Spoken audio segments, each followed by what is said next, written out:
welcome everyone. I see people are still coming in. Welcome to this seminar, kind of introducing the IPCC report. There are essentially 4 organizations and 2 presenters involved in this. So let me give a brief comment on that. Firstly, it's a seminar of the Climate and Energy College, but it's also co-presented by the School of Geography, Earth and Atmospheric Sciences, the University of Melbourne, Melbourne Climate Futures, and it's supported by SPIPA. What's SPIPA?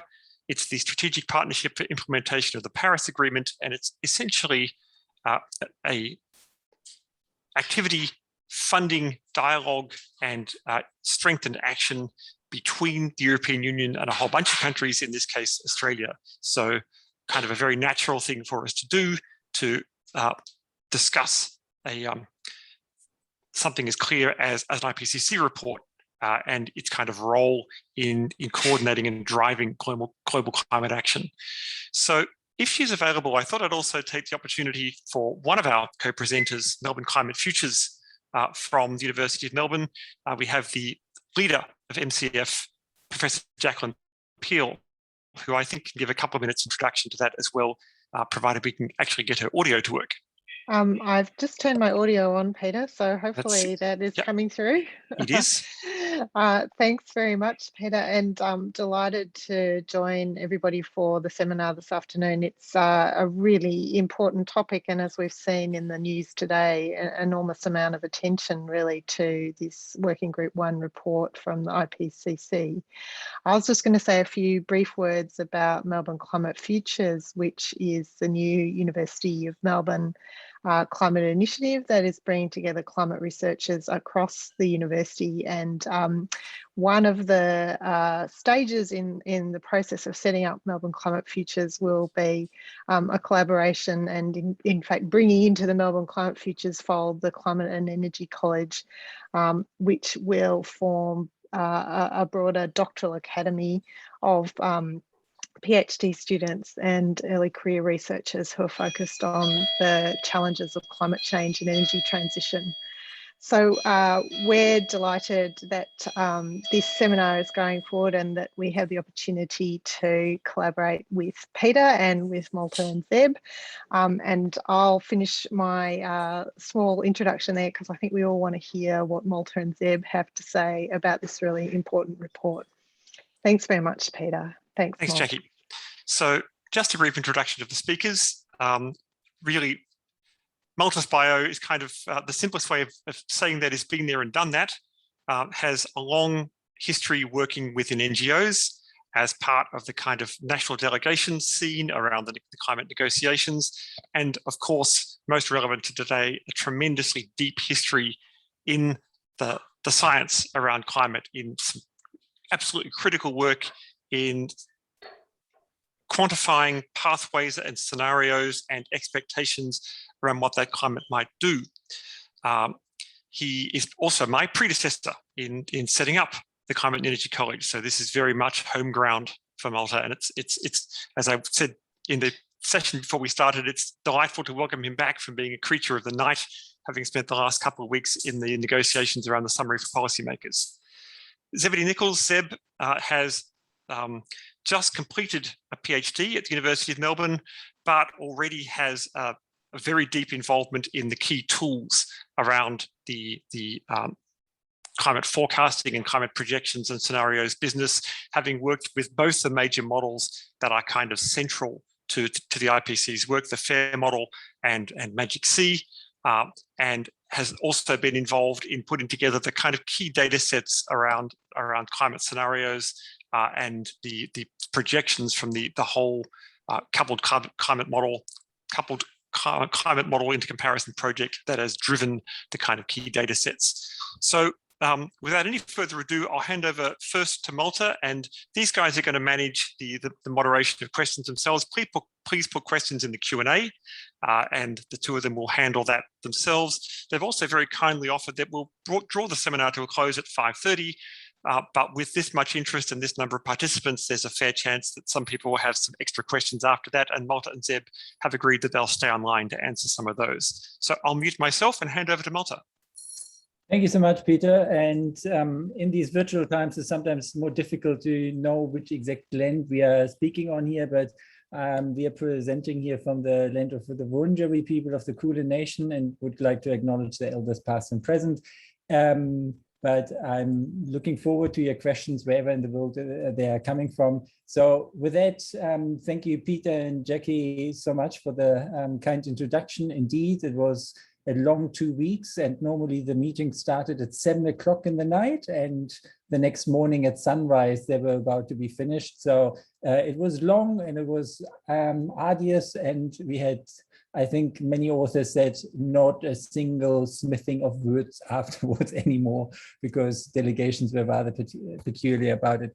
So today's seminar is really not doing justice to the whole IPCC report. Of course it can't. So what we are going to do, we are going to fly through some overarching topics. And here, so it's briefly touching upon historical warming, briefly touching about the scenarios, the projected warming, the remaining carbon budgets, CO2 versus other drivers, COVID and the global warming levels, key takeaways. But there's so much more in this report, and I would just like to encourage you to download it and take it as a reading. There are how extreme events change. There are beautiful figures around this about the intensity and frequency changes. So please go in the report. And also on these topics today, we are skimming through.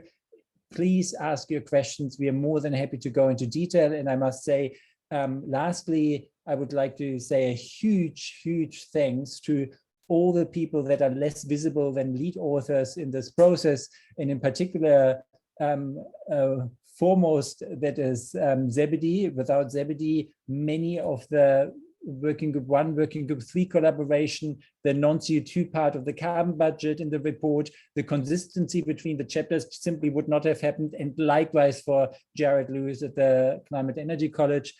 These two were just absolutely stunning and acknowledged now across the working groups for providing a support that is a vital element of this IPCC assessment cycle. There are others. There's Chris Smith, there's Sebastian Milinski, and there are many others in the background to make that report happen, and it's just unfair that the lead authors get them more credit.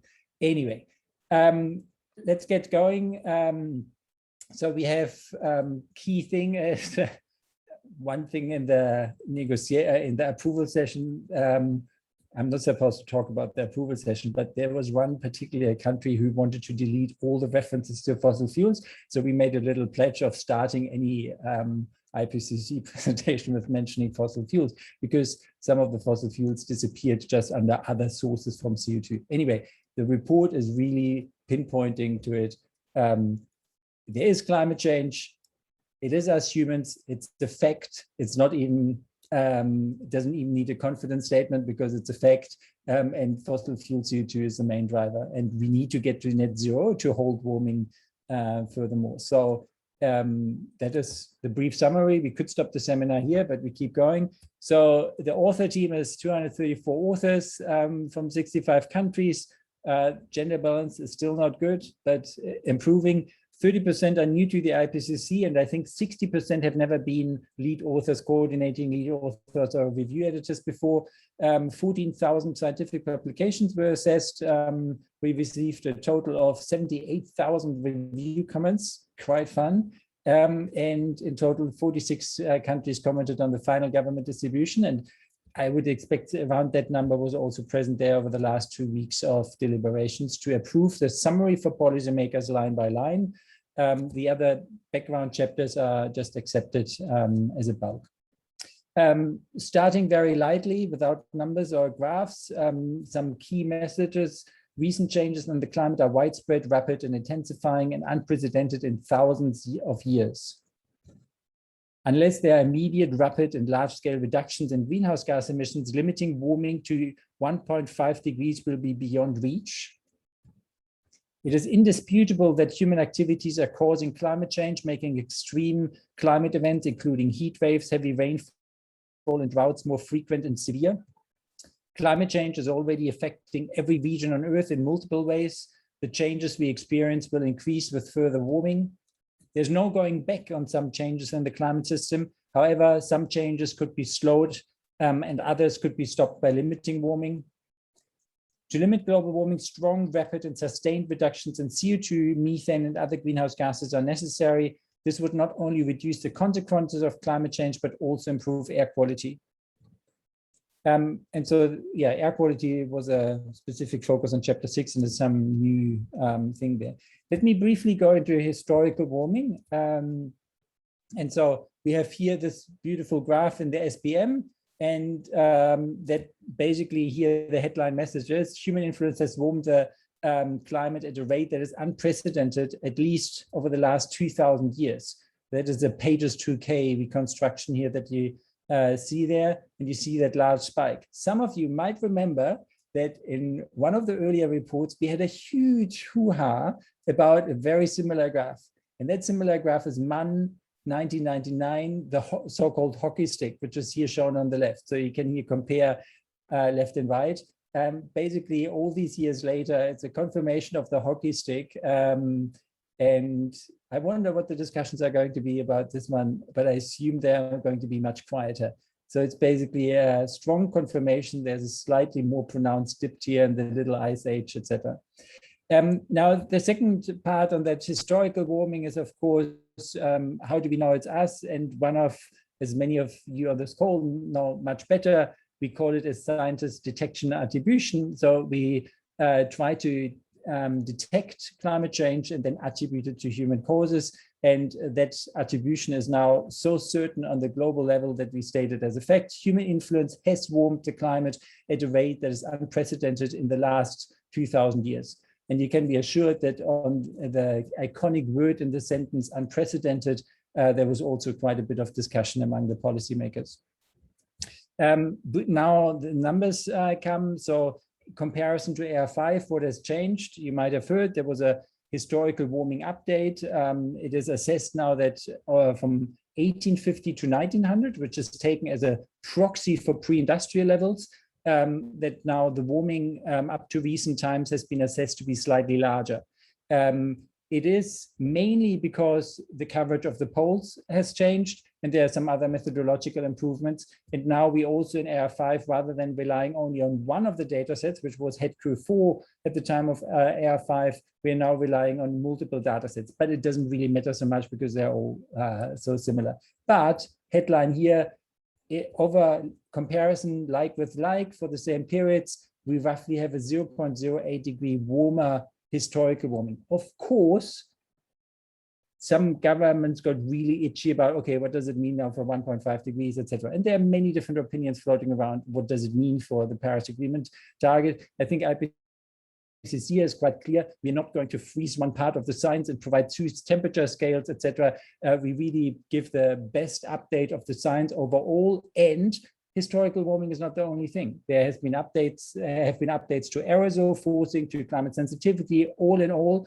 And we are quite lucky in a way that most of the key outcomes that are policy relevant, like carbon budgets, like when net zero emissions are necessary, like when 1.5 degrees is reached, they all kind of stay the same. So there are lots of things in that big puzzle. Historical warming is just one of them, and IPCC always has the task to provide the best assessment of the current science, and that is what was done. Now, just to go a tiny bit deeper, there was a bit of discussion on the GSAT versus GMST difference. Some of you might have heard about it. GMST stands for this blended temperature series, where you take the ocean surface temperatures and the land surface air temperatures, and you mix them together to get the global average temperature.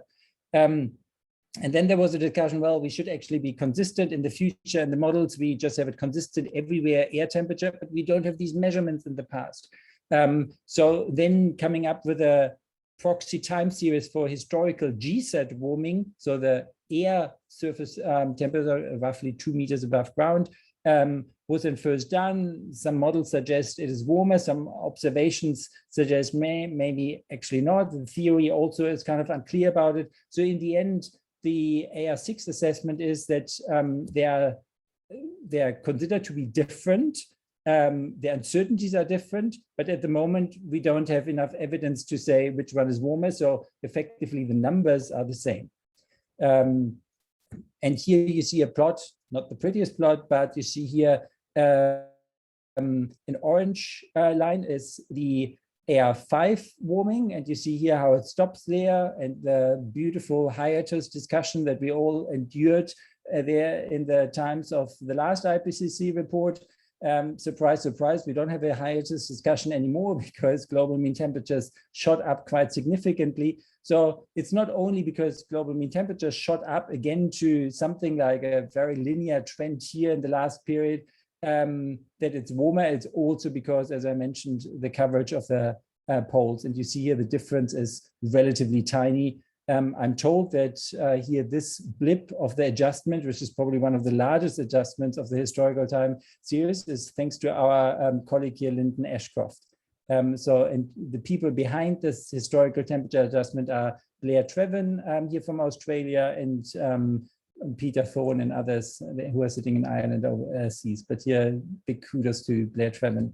We can't mention all the authors that are always involved here, but just a general big thank you to many of our colleagues. And then it looks very similar for the most recent period. And so one of the particular foci of the policymakers is, of course, well, how does it all compare to the special report on 1.5? Because that is the report that influenced so much of the recent international climate policy making. And they are lucky, for example, the carbon budget numbers, they were based already on back then a GSAT assessment, which had roughly a 0.97 degree of warming for this period 2006 to 2015. If we compare that now to our best estimate of GSAT now, then it's very, very, very similar. But back then we kind of adjusted the GSAT, or we derived the GSAT by adding plus 10%. These days we don't do it anymore. Now it's for other reasons that the temperature is slightly bigger. So for offsetting reasons, the temperature roughly came out to what was used in the ESA 1.5 report for the carbon budget, for example. Now, this is a strong contender for not the prettiest plot in IPCC, but it's a very powerful plot. You see here over there up to year 10,000, the best estimate of global surface temperature change, and how also here this is the potentially warmest period previously. Back then, 6,000 years ago, relatively stable climate, as you saw in the previous hockey stick report, hockey stick graph, and then the recent instrumental record. Now, let's come to a section which has a bit prettier graphs, I think, because many of them I did. So the first one is the scenarios. Which scenarios are we looking at in the report? And you would not believe, again, I shouldn't talk about the approval process, but you would not believe how much time in the last 2 weeks we just spent about how to name these scenarios and how to characterize them. Are they illustrative? Are they SSP scenarios? Are they, should we just call them S scenarios? Should we just call them very low, low, medium, high, etc.? We spent hours and hours and hours. There is a good reason why we spend so much time on it. But let me briefly go into the philosophy of that SSP scenario framework. You have socioeconomic narratives. So you have here the 5 different socioeconomic pathways that the world can take: sustainability, middle of the road, regional rivalry, inequality, and fossil fuel development.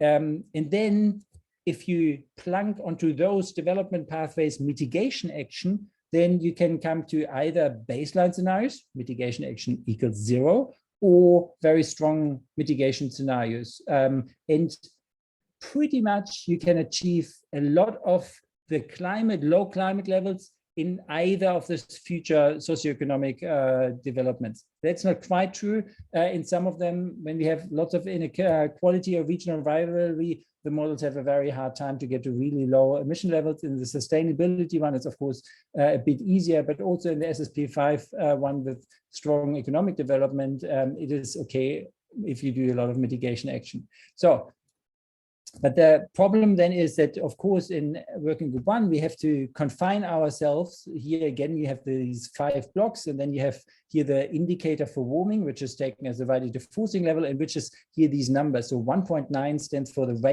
approximate radiative forcing by 2100. And so then we had to limit ourselves to 5 scenarios, and they're here in white. These 5 scenarios are mainly used in the report. There are a few others around in that matrix, but yeah, just to give you a flair for where they stand. Working group 3 that is coming out then early next year, they're going to go into much more detail. They're actually using, again, quite a bit different scenarios, the so-called illustrative pathways, but they're having 1,000 scenarios to look at the whole space. We in working group 1, because the Earth system models are so heavy, are only considering predominantly 5 scenarios.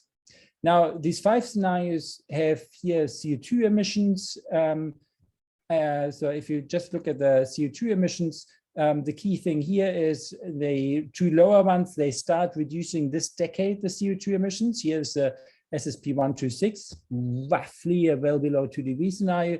And here the Ssp 119, roughly a 1.5 degree scenario.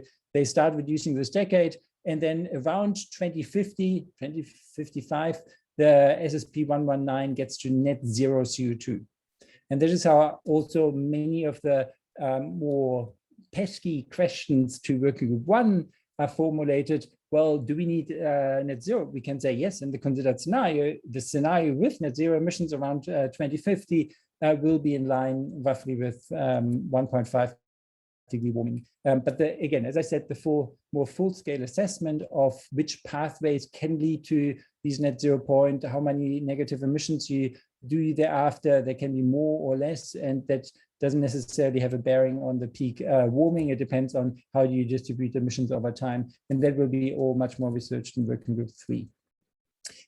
Just last thing here on the scenario is like this middle intermediate scenario, Ssp 245, it's roughly constant emissions until 2050. So that is in line approximately with the NDCs that are currently on the table for 2030.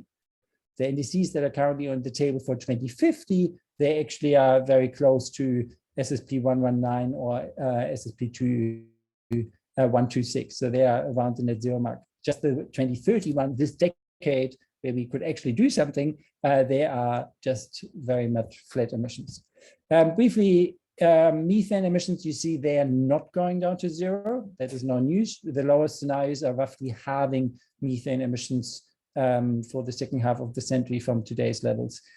Similarly, for nitrous oxides, we are not going to go down to zero because we still want agriculture and feed people. So also here, there's a lower bound of these emissions in the considered scenarios. And just to show you one thing that is now different in the new scenarios is that the SSPs have a broader range of aerosols again. In the previous scenarios, RCPs, they assumed all the same aerosol air pollution policies. And so we had a very narrow range of future aerosols. This one is Malte's favorite plot of the whole report. So if I had to make a vote for what is the prettiest and most powerful figure, I would say this. I don't say it too loudly because it's self-congratulatory too much, but we did it together with Ed Hawkins in chapter 1, and it's really using his warming stripes.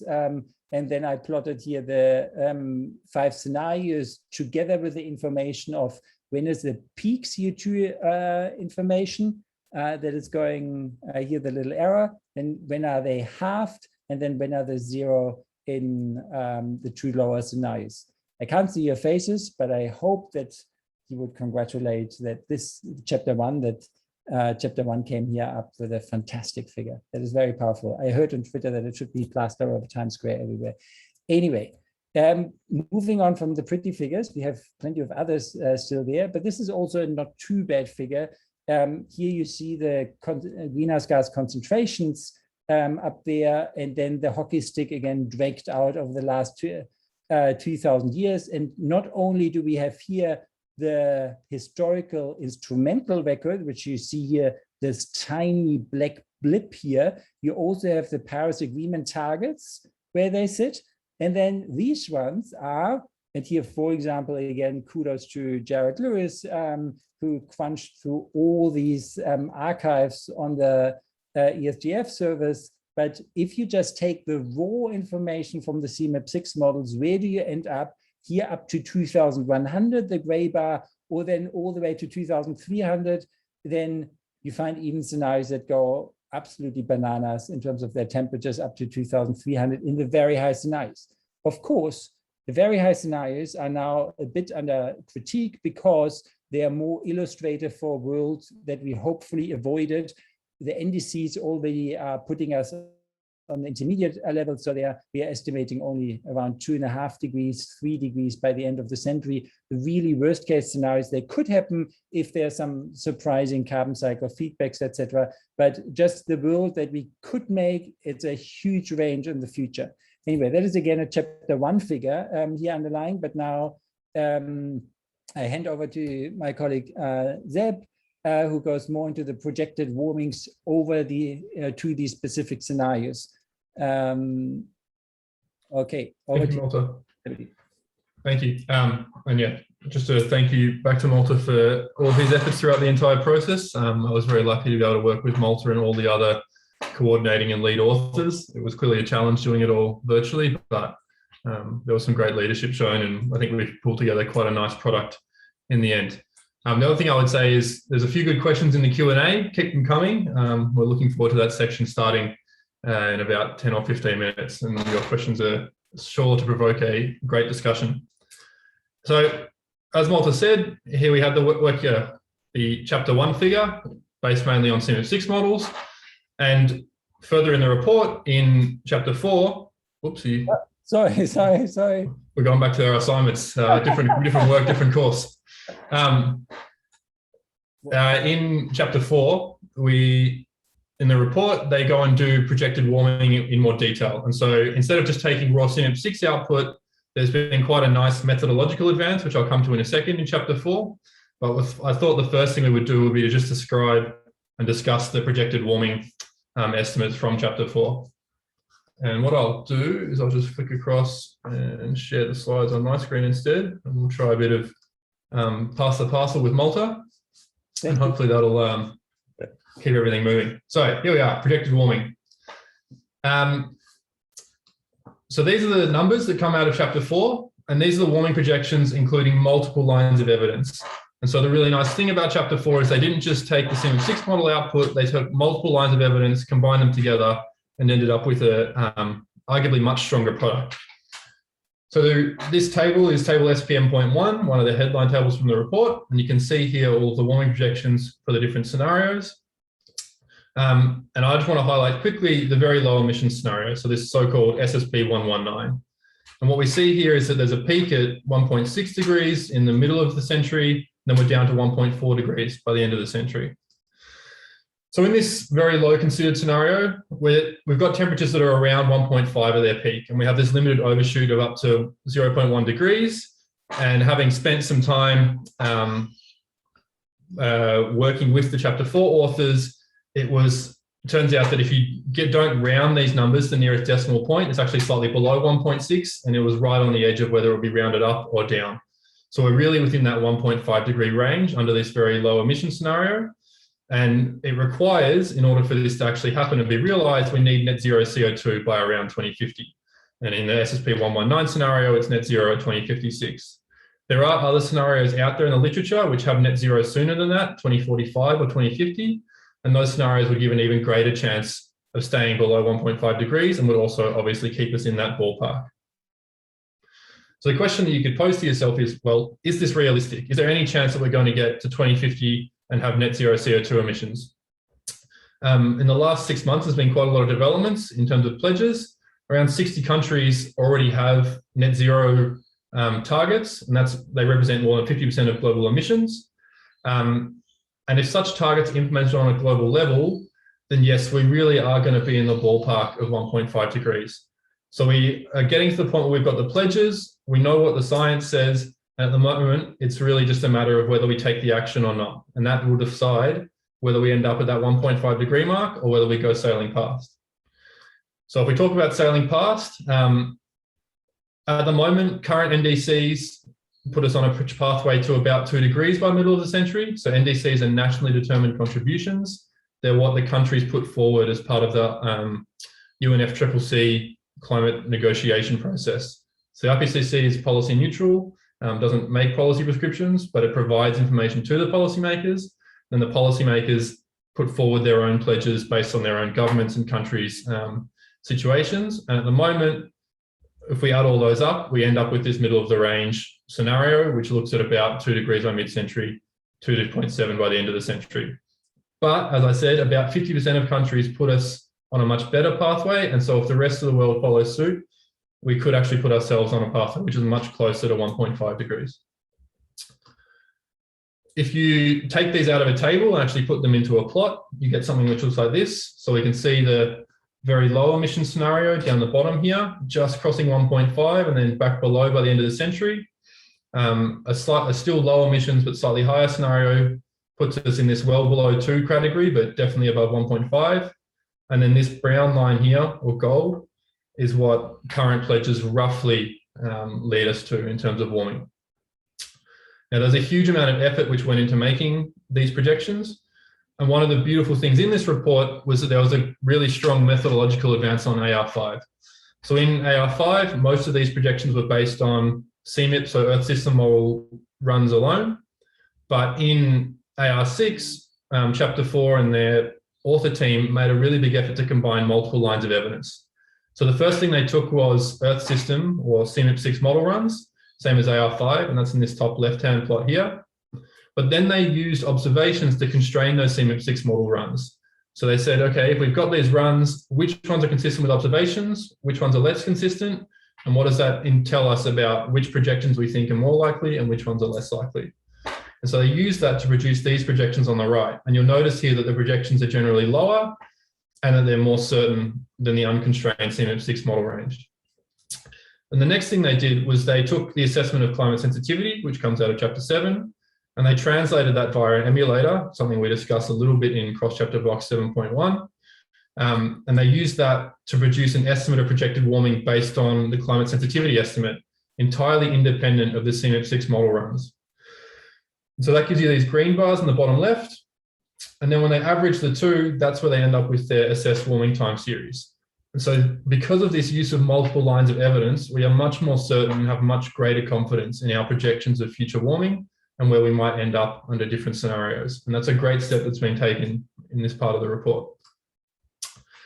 For those of you who want to look at details in a bit more and look at some more technical details and who might have noticed a few headlines popping up like this, which talk about crossing tipping points and crossing tipping points 10 years earlier.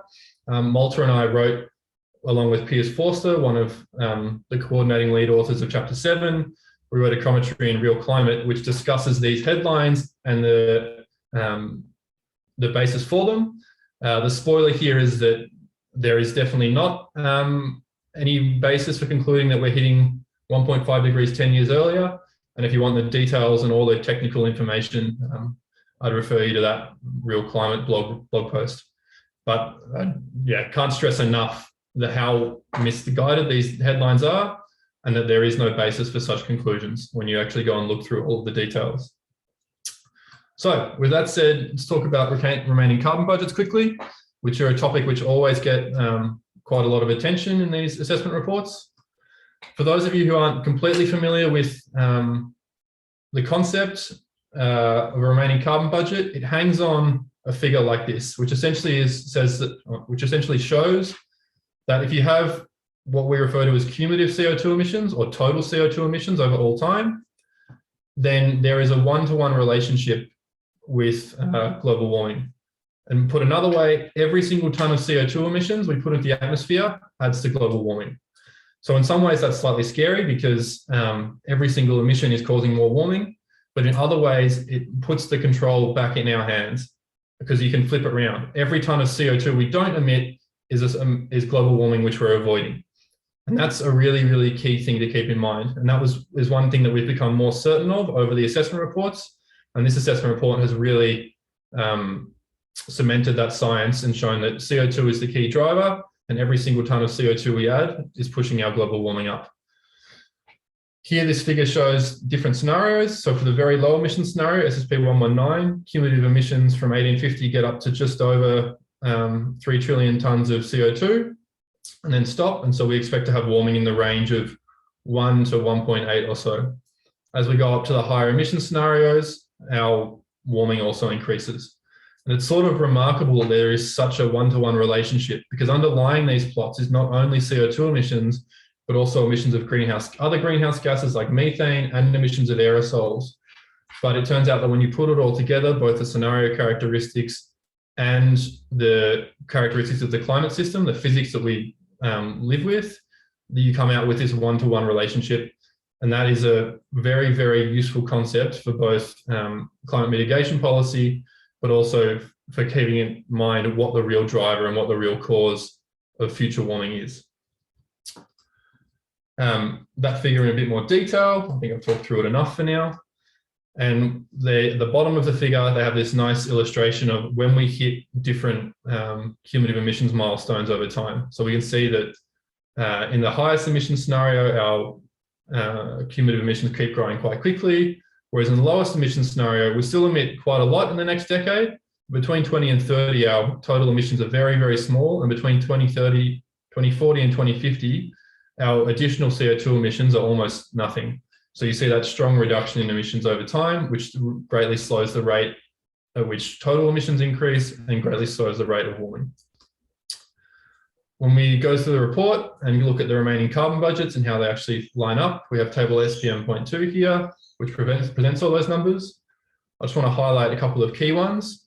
So for the 1.5 degree warming limit, if we look at a 50-50 chance of 1.5 degrees, then current emissions rates are about 40 gigatons of CO2 per year. And so that would imply that we need to be net zero by 2045, assuming a linear decline in emissions. Now, net zero CO2 by 2045 is clearly extremely challenging and requires a massive transformation in our socioeconomic systems.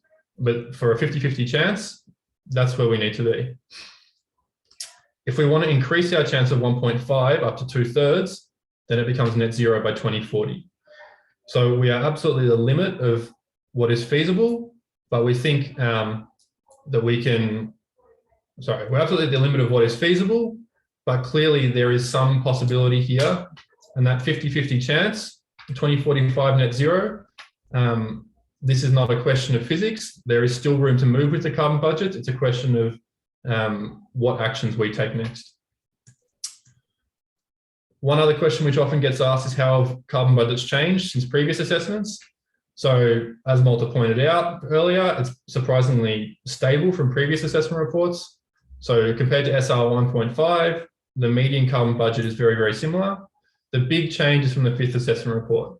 And we'll go into the details of why that is and how that arises in much more detail in our next seminar. For a 2/3 chance, we've actually got a slightly bigger carbon budget in our AR6 assessment than we had in SR 1.5. And the main reason for that is because we're more certain about the TCRE. So we think the worst case TCRE is slightly lower than previously. The final point I'll talk about is just how CO2 compares to other climate drivers. So just moving back onto the carbon budget quickly, the carbon budget concept is all about CO2 emissions. It really focuses on CO2 emissions, and it highlights that CO2 emissions are the key driver of climate change. But we clearly do have other climate drivers, and they are contributing to our observed warming over time. So this line here is our total human warming, which is about 1.1 degrees up until 2010 to 2019. And that is composed of about 1.5 degrees of warming from well-mixed greenhouse gases, which is offset by just under 0.5 degree of other human influences. And that is mainly aerosol emissions. If we break it down into individual greenhouse gases, carbon dioxide is the major driver, and then methane is the next most important emission. And then you can see the other species, some being warming, some being cooling, and netting out to about zero amongst them. For those of you who are looking very closely, this methane number might look surprisingly high. That is because this is from methane emissions, so it includes both the impact of methane concentration changes and the impact of ozone concentration changes. If we take a slightly more granular view, then we can split that out and we can see that methane has this concentration change component as well as this ozone component. apologies for the noise in the background. The home offices have their own challenges. But if we split this up, we can look at concentration-induced warmings compared to the previous slide, which is all about emissions-induced. And one point to have a look at here is this solid bar here is the combination of forcing and climate sensitivity uncertainty, whereas this dotted line is just the forcing uncertainty. So we can see that climate uncertainty is actually quite a large driver of uncertainty in attributing warming to different species. The last thing to say is that CO2's contribution is growing rapidly compared to all other climate drivers. So since about 1990, so about this point, we see that methane's contribution has stabilized roughly, halogenated gases have stabilized, ozone gases stabilized-ish, whereas CO2 warming is increasing rapidly and continuing to cause ongoing climate change, and it is really the key driver. And we can see on the flip side that aerosol cooling is also starting to stabilize as well. So it's this CO2-induced warming contribution that we're really worried about, and that's the driver that we need to pull, and that's the key thing to focus on if we're to mitigate climate change effectively in the coming decades. So as we talked about, future emissions cause that future additional warming, and that CO2 really dominates the warming. If you want, there's in figure SPM 4, there's a comparison of different emissions under different scenarios, different species. But the last thing I want to say is to just highlight here that under all the scenarios considered, CO2 is the major driver of global climate change out to the end of the century. So whether that's a low emission scenario down here, where CO2 is a major driver, or whether that's a high emission scenario up this end, CO2 is the major driver of ongoing climate change. And it's the lever that we can control and the one we have to worry about. So with that, I'll pass back over to Malte. Thank you. Let me just get here my screen sharing in order. So here's another beautiful figure, of course, because it's from our chapter 1, but basically saying the same point that Zebedee said at the moment. Here over time, what is the radiative forcing under the 5 different scenarios, and here radiative forcing from greenhouse gases, and in blue you see the radiative forcing from CO2. Quite obvious that CO2 is there, the dominant effect. It's from the long-lived greenhouse gases. Also, this little inlet figure is here interesting. If we plot a carbon budget estimate against the SR 1.5 database of scenarios and where they line up, if we aggregate them with their global warming potential 100, then you see pretty much there's a very good relationship here. And so that means if you have carbon budget numbers from the IPCC report, if for policy purposes you would want to translate them over that short time frame until 2050 into greenhouse gas budgets, even though greenhouse gas budgets don't have the same underpinning in the from the geophysical science point of view, but for practical policy purposes, that's completely fine to do. So that is here what this little inlet is about, and that is just like Victoria's targets are, for example, designed. Now, briefly, just a few words on COVID. So we expected we had the hiatus as the big hoo-ha over the last assessment report. COVID, of course, was not only delaying this report quite a bit, but also created quite a few questions. What about it? And I don't have to tell this audience, but basically the result is from the temporary dip in emissions, we don't have a discernible signal on temperature above natural variability, and it might be even the other way around. Because of the aerosol reductions, we might actually see, or there's an underlying slight warming effect, even though we had roughly 7% lower emissions. So there's air quality improvements. Never, of course, we all remember the pictures where, for example, from Delhi, you started seeing the Himalayas, etc. That is quite stunning. But in terms of emissions, it's, as I said, CO2 emissions roughly 7% decrease, 5.8 to 13% is the estimate. And just to put that in perspective, for 2050, going on a global level to net zero, we need around 3.5% reductions per year. For 2040, it would be 5%. Of course, that shouldn't say that it is unfeasible, and it is certainly challenging, but this IPCC report doesn't go into the details of how to pull off these emission reductions, but you have seen other landmark reports coming out this year. For example, the IEA net zero scenario that details there very nicely how net zero is not only possible, but also has a number of benefits in terms of air quality, also sometimes even lower electricity prices.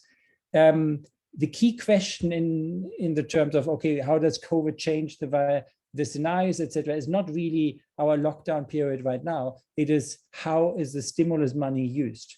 And there you have some depressing charts about it could all have been used to align different policy agendas and to also bring about mitigation. But the evidence at the moment is largely, particularly in Australia, that stimulus money is not used to align different policy objectives. But this is really the key question for the climate.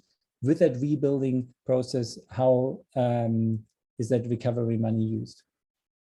Briefly, just because we are close to time, the new report also has a very nice illustration of warming levels. And here Andrew King's studies are cited and instrumental. And here Erich Fischer from ETH Zurich was here the key driver behind it, as well as Sonja Sinavaratne, the simulated change at the different warming levels. And what we already knew, of course, at a certain warming level, we have a pattern of climate change, and in first order, we can scale that pattern up or down. We see a high Arctic warming, we see a blip in the North Atlantic. Interesting point here, much more research has been done over the Atlantic meridional overturning circulation and the possible slowdown that was rather under-researched in AR5. And also there's a statement in the SPM that you find there's medium confidence that we are not going to see a collapse of AMOC this century. It's funny, when you turn around the confidence statements, it suddenly sounds a bit worrying, but there's medium confidence that it's not going to collapse and put Europe in a very different climate zone than it is currently in. Anyway, so here we have the global warming level patterns. For precipitation, similar, we see very, very strong patterns in these new models. And this is a respective figure. Here in the Mediterranean, large drying as we expected before. And again, many of you on this call are experts on this stuff. We see in Western Australia the confirmation of or the agreement among many, many models to see a strong drying, not so much on the eastern coast, but also then in South Africa. And you have this time another innovation. You benefit from that. There is an interactive atlas, and all these figures, pretty much the spatial figures, you can go into the atlas and select your variable, select your warming level. Yes, it is static in the background. It's not computed on the fly, but there you can cut and trim lots of this regional stuff very beautifully. And I'm sure that people, for example, like Zebedee and others, will do even better interactive atlases in the future. But this is a great advancement of this IPCC report over previous ones. And just briefly, key takeaways: climate change, its effect. What next happens in terms of future warming, that's up to us. There's now greater certainty that we really need net zero emissions, and this is the thing that we need to hold warming. Since the first IPCC report, 1990, we emitted around 1,000 gigatons of carbon. Now, for 1.5 degree, we have roughly 500 gigatons of carbon left. So we burned through 2/3 of the carbon budget that we had since first IPCC put a report on the table and said, hey, hello, listen, there's an issue. And pretty much, if we want to get to net zero, there's no purpose of talking just about these 2050 targets. The key question for this decade is really what happens in this decade. With that, I just put up here the official slides where you find the reports, the different channels where you can follow IPCC, and hand over back to Peter for probably first the discussion and then upcoming seminars. Thank you very much. So in actual fact, I'm going to hand almost straight back to you, to the two of you, to think about, we have about 10 minutes left, I think, until kind of our official close. So I'm going to hand it back to Zeb and Malte to think about the Q&A, picking up some of your favorite questions that have come either in, particularly through the Q&A session, if you could. Yes, thank you, Peter. So we're going to try and do this where if you have asked a question, I'm going to let you know that we'll promote you to panelist, and then we're going to ask you to turn your video on and ask it to us face-to-face. If that doesn't work, then we will just read the question out. So I'm going to go to Emily Andolfato first. I hope I pronounced that with a suitable Italian accent, or at least mildly amusing, a bad one. And Emily, if you're willing to come on as a panelist and turn on your video and ask the question live, that would be great. It looks like that's working. Emily, the floor is yours. Thank you. Let me just get up my question again. So my question was there much attention paid to the language used in the report and how it should be communicated to the public? For example, AR6 summary for policymakers uses human-induced and human impact much more compared to other IPCC reports, which mostly use anthropogenic. Was this a conscious effort? So yes, there were quite a few communication specialists around. They advised on key messages, and just in terms of that example, human-induced, somebody from the street will understand human-induced much more so than our academic, fluffy anthropogenic. So yes, there was quite a bit of emphasis put on there. However, given that the governments and the SBM went through line by line, I think it would be too much to say that every scientist is super happy with all the reformulations, and sometimes the text didn't necessarily get clear, but mostly it's pretty good. So there were lots of compliments from governments that this SBM is written much clearer than previous ones. Thank you, Emily. Okay, Kate Dooley, can we go to you next to ask your question? Kate, I'll just find you in here and promote you to panelist. And then there's an anonymous question, which is the next one we'll take. And so unless someone wants to come and own it, I'll read that one out thereafter. But Kate, I think you're now online. So if you want to unmute, the floor is yours. Hi, thanks a lot, Zeb. Yeah, so my question, I think it was actually phrased better by Emily. It's a pretty similar question. But you and Malte have both been emphasising that the IPC is policy neutral, and in particular, I liked your phrasing of the physics. The carbon budgets show us the physics of what's doable, but whether we achieve that in terms of 1.5 depends on what policy choices we make. But the message that some country or half the countries or whatever it is, half the emissions represented have already made pledges to go net zero by 2050. Do you think this is a policy neutral question? And is it in line with the Paris Agreement? Because the countries that have made those pledges are by and large wealthy countries. So does that mean that all countries globally would have to pledge to go net zero by 2050? That material is stuff for Working Group 3.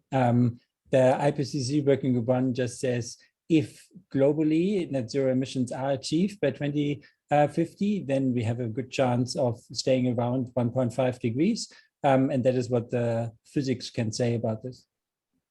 Okay, so it's a global statement. It's not a statement that's relevant at country level. No, and IPCC is relatively clear that IPCC, other than other UN organizations who also pick out certain countries, and IEA does certain country reports, but IPCC by its manifesto, so to say, doesn't do country by country assessments. Thank you.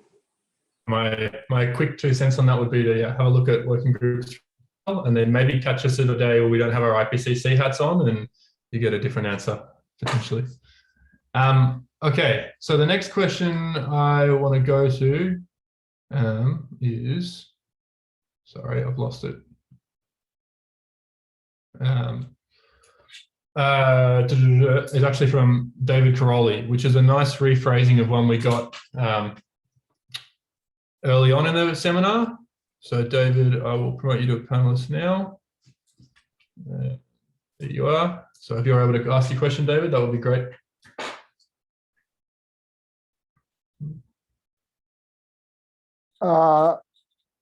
Zeb, you need to tell me which question you're talking about. The first one, the one with 19 votes. Okay. So actually, I'm only going to ask the second part of this one because I think it's actually the more relevant one to the broad audience, and that is that the focus in the talk has been to temperature projections out to 2100 or even in the report to 2300. But what about if we set to zero emissions now in some of the Earth system models? How long does it take with zero net emissions from today to get back to essentially pre-industrial temperatures? And I'm sure David knows the answer. He just tries to educate the masses. So if you go to net zero emissions, it will take a very long time unless we suck the CO2 out of the atmosphere again. So the beauty about the carbon budget is the beauty in the sense that 1 kilogram of emission will cause you an added temperature for the whole future in our relevant timescales. But that also means if we go to net zero emissions, we end up with stable temperatures. If we want to bring temperatures down again, we actively have to draw CO2 out of the atmosphere. So as you know, the answer is we would never, or never in our timescales of interest, would reach pre-industrial levels again unless we do actions to pull CO2 out of the atmosphere. Yeah, no, thank you, David, for that question. That was a nice rephrasing. Malte probably didn't notice because he was presenting of a question we got very early on, which had some more colourful language in it. But that's a good rephrasing David's put in there. And so I think we're getting towards the close. So the last person I will ask to come on as a panelist is Ruth Thompson, who was the anonymous person. There we go, it's already been done. The anonymous person in there. Ruth, the floor is yours. Fab. So thanks, guys. I was just sort of trying to get my head around what it meant when you were talking about the transition towards net zero, more to understand what that means from like a rate of change. So you're saying all countries are committing to, reach net zero by a certain point in time. What does this mean for like a percentage change? Like to sort of really put that into principle compared to historic trends of decarbonisation. So Zebedee actually pulled out that number into that last slide. We had that briefly there.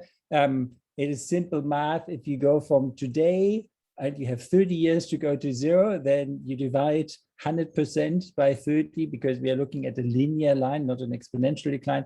And then it's around 3.5% per year globally that we have to pull off.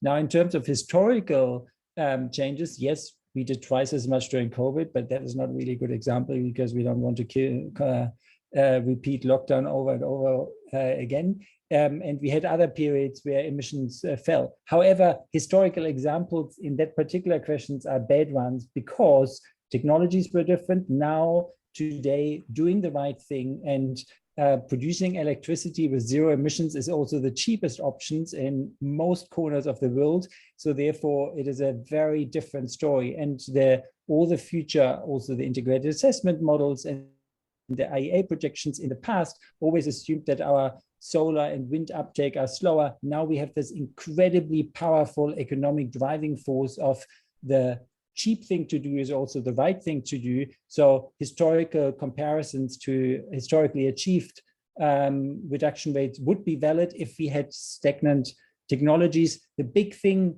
that changed since AR5 is now solar and wind is in many corners cheaper than existing fossil fuels. And while we scientists maybe stand in the front and say, yay, the world is finally listening to us, no, they're not. They're just following the economic impetus of doing the cheapest thing.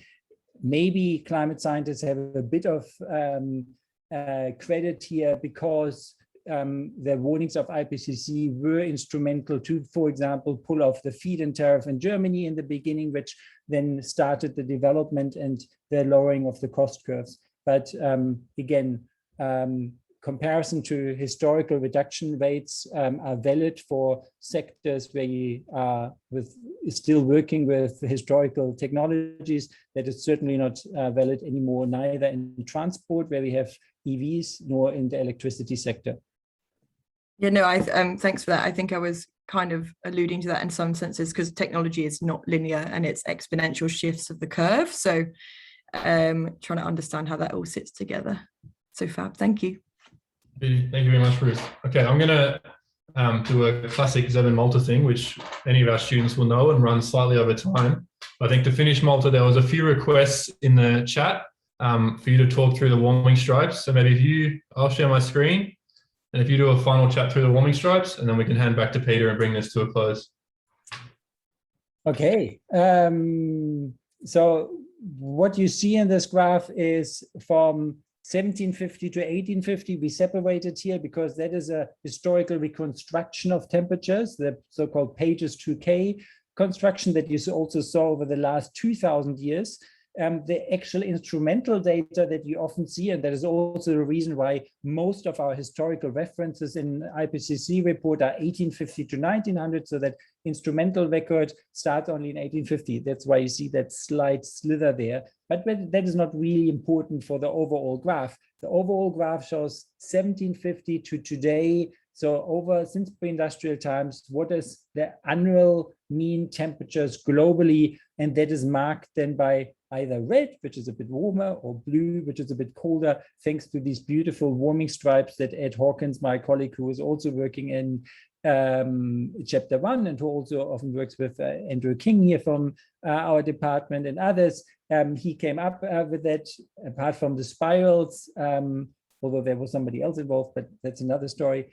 And that is usually used now as the flag of the climate movement.